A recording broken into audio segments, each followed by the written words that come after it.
হযরত মুহাম্মদ সাল্লাল্লাহু আলাইহি সাল্লাম ছিলেন সত্যবাদী ও ন্যায়পরায়ণতার এক উজ্জ্বল দৃষ্টান্ত।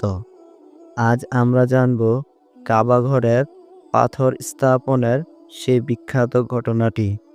মক্কার কুরাইশরা যখন কাবা ঘরের সংস্কার করছিল, তখন হাজরে আসওয়াদ কালো পাথর তার জায়গা থেকে সরিয়ে নেওয়া হয়। কিন্তু যখন সেটি পুনরায় স্থাপন করার সময় এলো, তখন কুরাইশ গোত্রগুলোর মধ্যে বিতর্ক শুরু হয়ে গেল। প্রতিটি গোত্রই চাচ্ছিল এই পবিত্র পাথর স্থাপনের সম্মান তারাই পাক। এতে বড় ধরনের সাংঘাতিক আশঙ্কা দেখা দিল।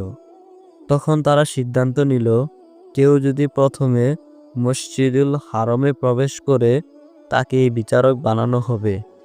ঠিক সেই মুহূর্তেই আল্লাহর ইচ্ছায় প্রথম ব্যক্তি হিসেবে প্রবেশ করলেন মুহাম্মদ সাল্লাল্লাহু আলাইহি সাল্লাম। সবাই খুশি হয়ে বলল, এই তো আমাদের আল আমিন, বিশ্বাসী, আমরা তার সিদ্ধান্তে সন্তুষ্ট। নবীজি সাল্লাল্লাহু আলাইহি সাল্লাম বিচারক হিসেবে এমন এক সমাধান দিলেন যা সকলের জন্য ন্যায় সাংঘাতিক ছিল। তিনি একটি বড় চাদর আনিয়ে দিলেন এবং হাজরে আসওয়াদ তাতে রেখে দিলেন। এরপর বললেন, প্রত্যেক গোত্র প্রধান চাদরের এক প্রান্তে ধরবে এবং সবাই মিলে একসঙ্গে পাথরটি উঠাবে।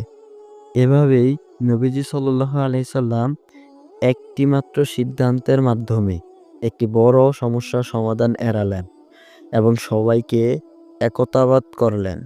পরে তিনি নিজ হাতে হাজরের আসওয়াদ তার স্থানে স্থাপন করলেন।